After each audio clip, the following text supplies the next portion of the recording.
driver who drove Tom from the farm?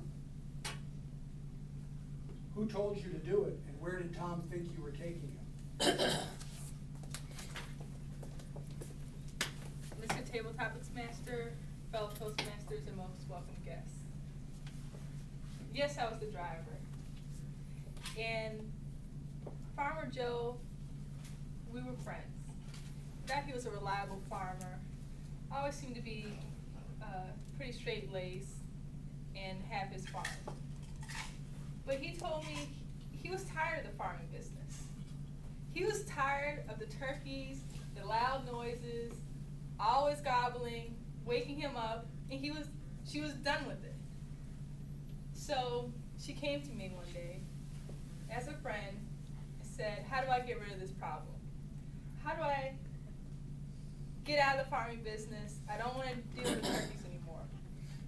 I said, well, you know, we can get rid of the turkeys. There's always a market for turkeys, and everyone knows that you raise nice, hearty turkeys on your farm. So I agreed to help her transport the turkeys to their ultimate demise. Now, I can't say it was too much of a conflict on my conscience, because myself, I enjoy turkey every Thanksgiving, as do many of us in here. So, when we made this decision to drop the turkeys off, we took them to the butcher, and at that point, that's where my hands, I left it. Fellow turkeys.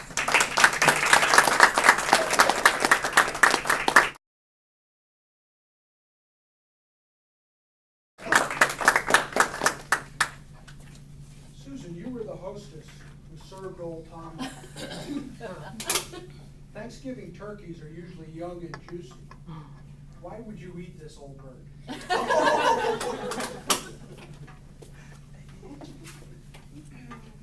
Mr. Toastmaster, fellow Toastmasters, and very welcome guests. Maybe I'll make your job a little bit easier.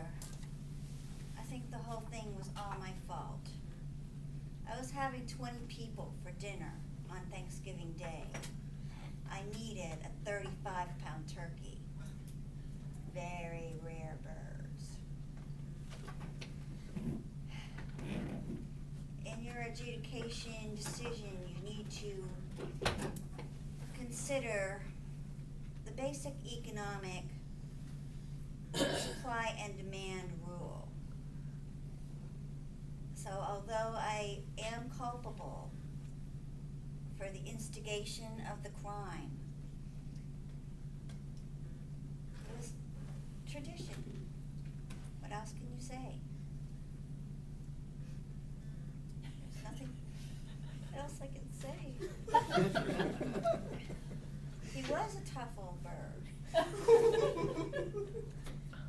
But by the time I got him, he had no feathers.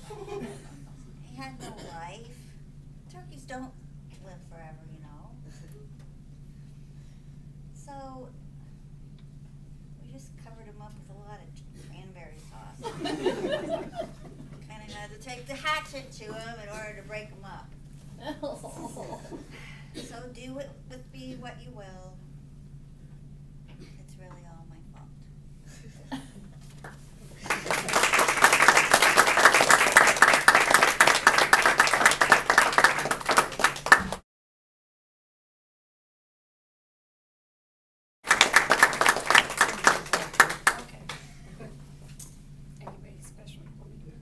B, you were married to Tom.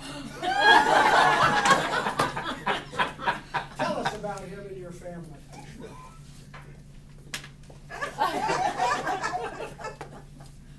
Mr. Toastmaster, fellow Toastmasters, and honored guests. I can barely bear to look at Tom's picture. The caricature is just so true to life. I know those photos they passed out, they just don't do him justice. I miss old Tom and his tomfoolery. I must admit he caused a lot of children. Those eggs were a bit hard to pass. But I loved Tom. And Farmer Joe, he claims he loved him, but no one loved Tom as I did. I mean, where else could you have found such a beautiful bird? A provider. You've heard the testimony. He paid our rent 10 years in advance. We were set for life. How could anyone have dreamed that this was going to lead to disaster? We had open space. I did try to warn Tom about that feed.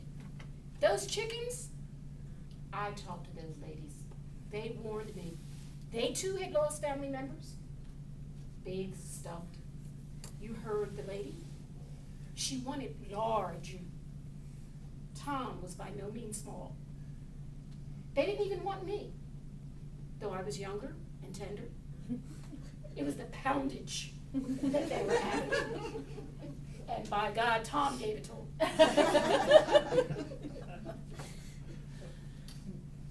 I beg you, give some justice. My poor children are hungry now. We're out on the street. The farmer revoked our rent because the bearer of the lease is gone. So therefore, we had to move. Find this individual guilty. Then I'll be able to bring my civil suit and find justice for my family.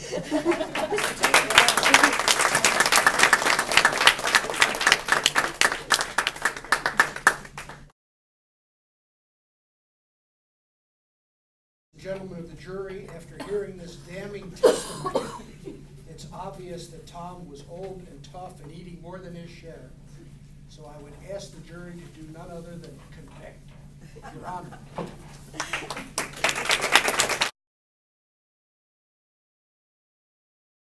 So please fill out the guilty and not guilty slip.